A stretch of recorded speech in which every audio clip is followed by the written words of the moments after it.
A very pleasant good afternoon to all. Good afternoon. My name is Jack Thompson, former commissioner in the Abacos, and presently I have the honor of assisting with recovery and reconstruction efforts. Permit me to acknowledge the presence of our esteemed and distinguished Prime Minister, our country's leader, the Most Honorable Hubert A. Minnis, Member of Parliament and the Prime Minister. Please let us show some welcome.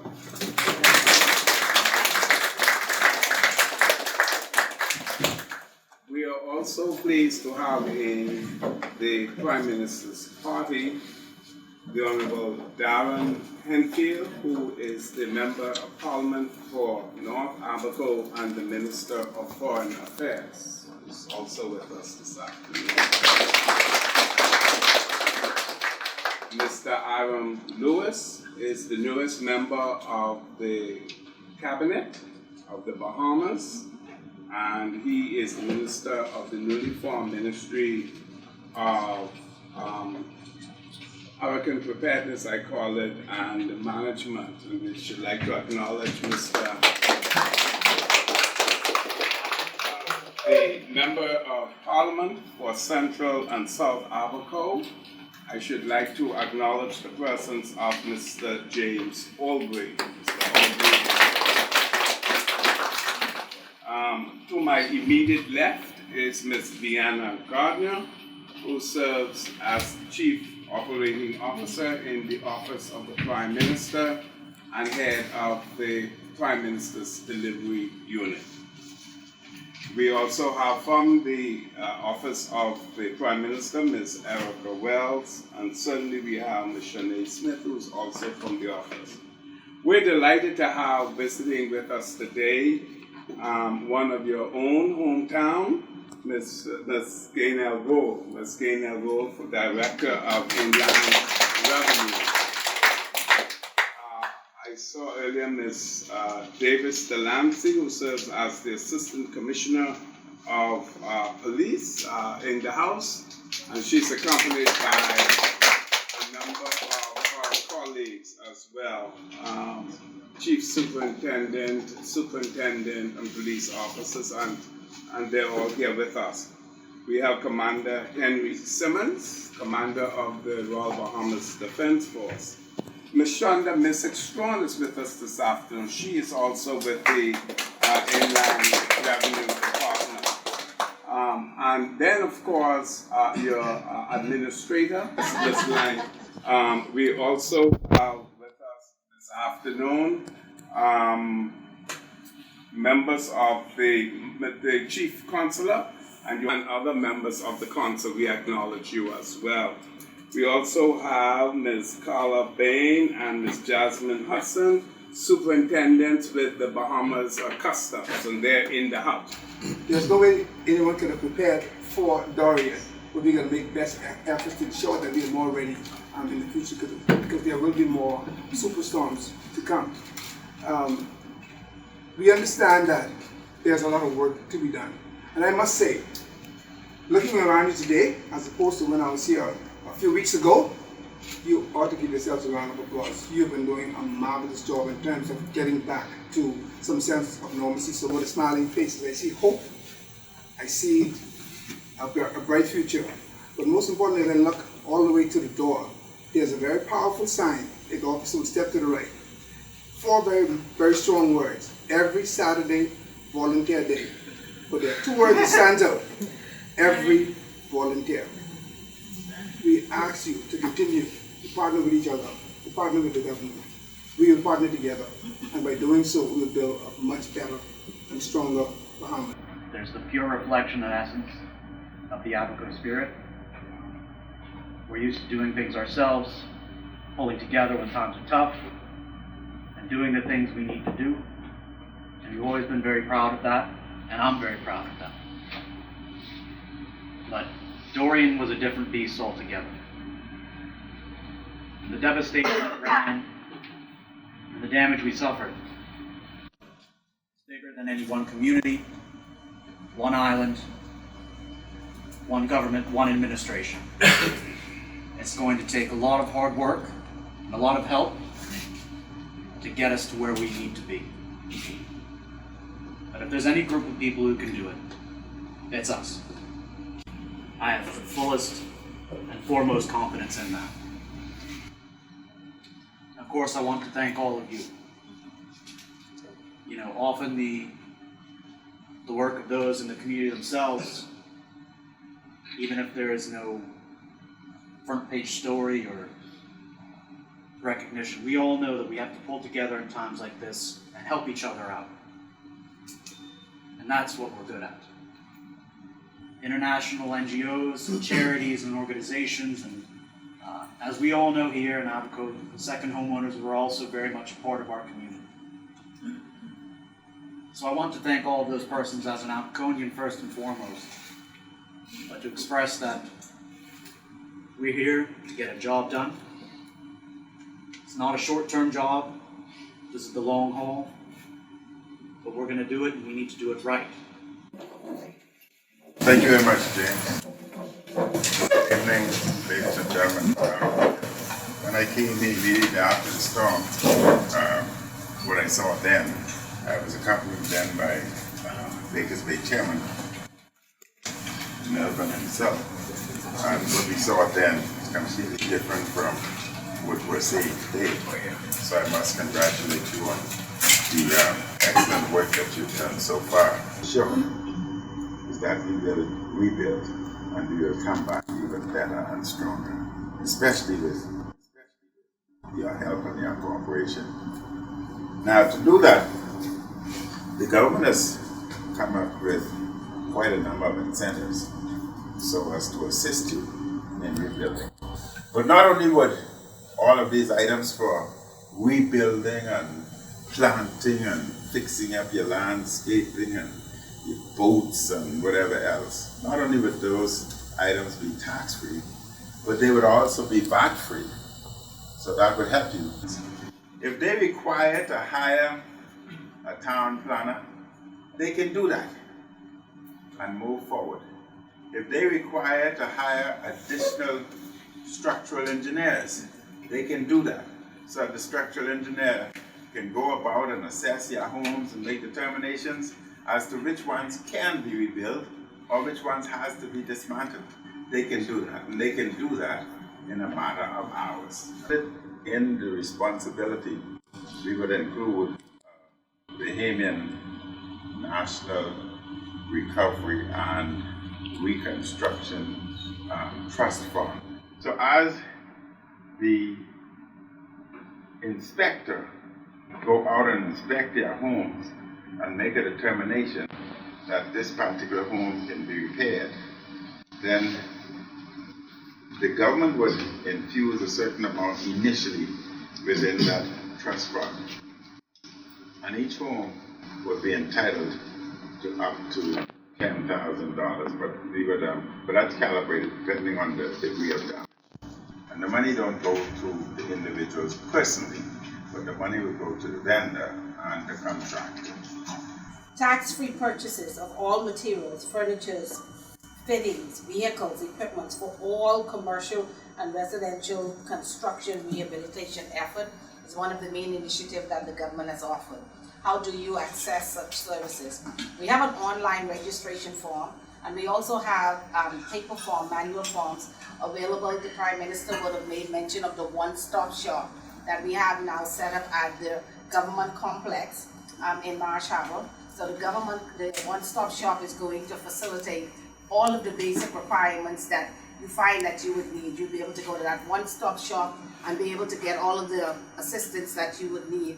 And we promise you that for the majority of them, you should be able to access them within 2 days and have a final result, or 5 days to most. So that form, it's a Form D, that would be able to assist you to be able to bring in your purchases of equipment, building materials. You can also do it locally. So you'll be able to use that form to access purchases from local suppliers throughout the Commonwealth of the Bahamas.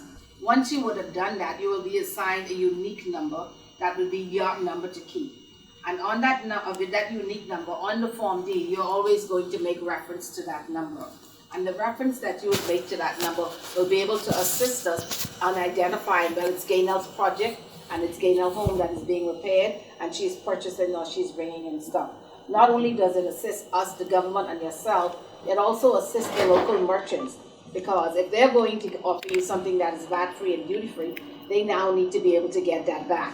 So that form, that control form, allows the process to be able to help both you, the merchant, and the government, okay? So that's the reason why you're going to assist us with the registering of that project. And we're saying to our second homeowners that we love you being here so much, we don't want you to leave. We want to encourage you to rebuild and to keep us going. So how are we going to offer you that incentive? What we're saying to you is that the real property tax that you were paying before, the government is prepared to waive that real property tax. However, it comes with some conditions. The conditions is that you must make that property habitable again. We must be able to make that property someplace we can live in, we can benefit, we can see, or you, the person who's going to see. So once the property remains uninhabitable or vacant, what we would deem unimproved land, that property would be assessed and taxed. If you make it habitable, then that property you'll be waived real property tax on that. And as of October 2020, when we're about to put out the new tax bill, you're going to be able to provide to us, or local government will be able to give to us, an occupancy certificate, or your island administrator will be able to give a letter that says your home is now habitable. The provisional business license is going to, now if you apply for them, is going to last until the end of the year. As you know, all businesses has to be renewed again come the beginning of the year. So you make application now, you will have that business license. I promise you it will be given to you in 2 days. Now, renewal of business license. We knew that anytime you make $100,000 or less, pretty much your business license tax was free. So what the government in its infinite wisdom has done, said, you know what, the people has gone through so much, what we're going to do now is we're going to say business license is free. No matter what your turnover was, no matter what you made, you make an application to renew your business license within the zone, within the affected zone. So we're talking about the Abaco Keys, Grand Bahama, your business license are going to be free. So how does that happen? How do I get a free business license? You're going to make application for the business license for the renewal like you would normally do. And you know, it's so good that everybody has a cell phone. You go on that cell phone, and in less than 5 minutes, you can renew that business license. Obligations that you have to the government. Even if you cannot pay all of it, we need you to make a commitment.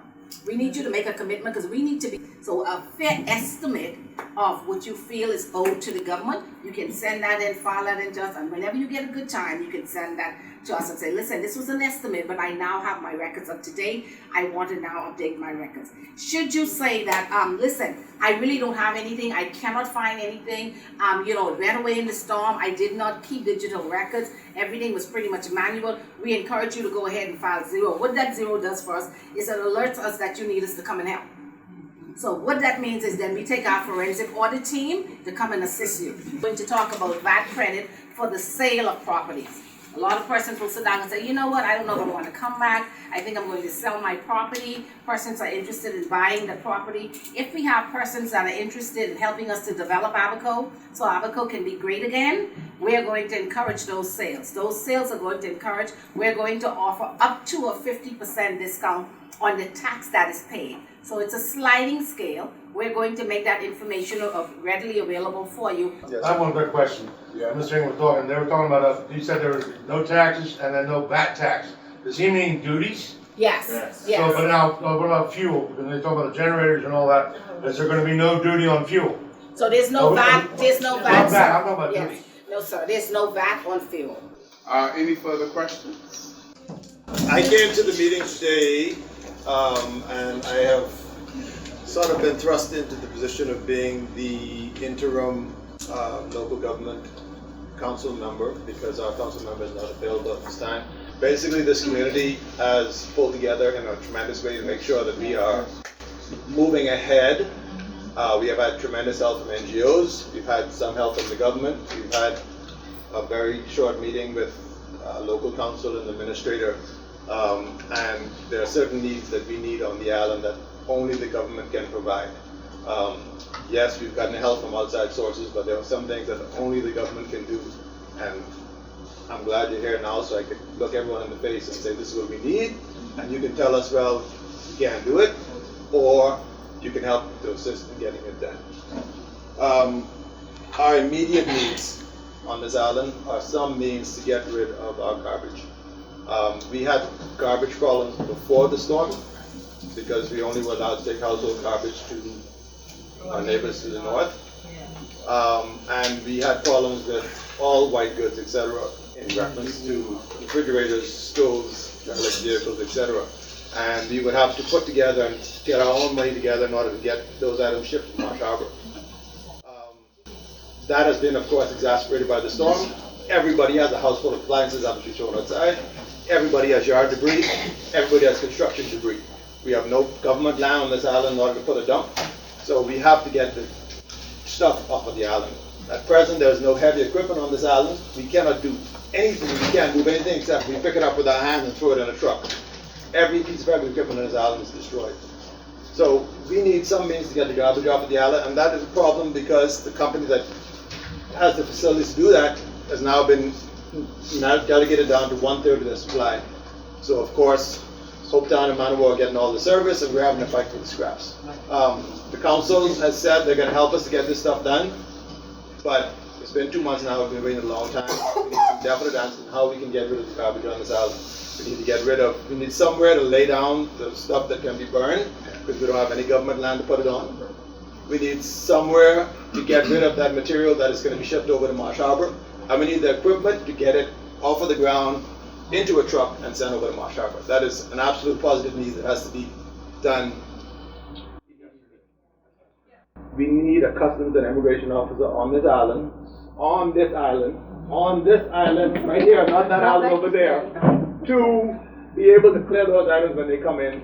And if we can get materials directly from the States, not having to stop in Marsh Harbor, and then find the same people that can't get the garbage back and forth cannot get our materials back and forth. Even people who have money to access to buy materials, we cannot get any materials here. If you can get customs and immigration on this island, we can be able to bring stuff directly from the States to be able to get that stuff here. Again, I'm just laying out what I think needs to be done. The other problem we have, and it's been talked about before, is our electricity situation. I know we've never seen a storm like this before. I know the devastation is more than we've ever seen before. I've heard that Baker's going to be providing us electricity. I've heard that BPL may be providing us electricity, but we need some sort of timetable because this is a tourist community and we need to be able to get back on our feet, rebuild our premises, and get back to work. And I'm looking to have my business ready for Christmas, but it's not going to help me if there's no power on this island, because you can't bring someone to an island that's running on a generator and you got to go out and crank it up in the middle of the night. So we need to have a definitive idea of when electricity is going to be restored. I know that you said that's on your plate, so we can move on from that. The other problem we have is all of our public buildings were destroyed during this process. Our post office, our police station, the police residence, all those were destroyed during the hurricane, and again, we need to get those facilities rebuilt. We have a lot of NGOs trying to work together, help to get us done. We're working as a community trying to get it done, but one of the problems that we have is now that a lot of those things were not, our firehouse, etc., were not properly documented, were not properly, didn't have proper bank accounts, etc., and the 501(c)(3)s in the States will not contribute to an entity that does not exist. So we need to figure out some way to get all those properties regularized so we could get assistance from outside and as well from the government. Well, we thank you for it. We thank you for it. And as Prime Minister indicated earlier, all of your concerns, all of your recommendations and suggestions are duly noted. And Prime Minister has given the undertaking that we will revert.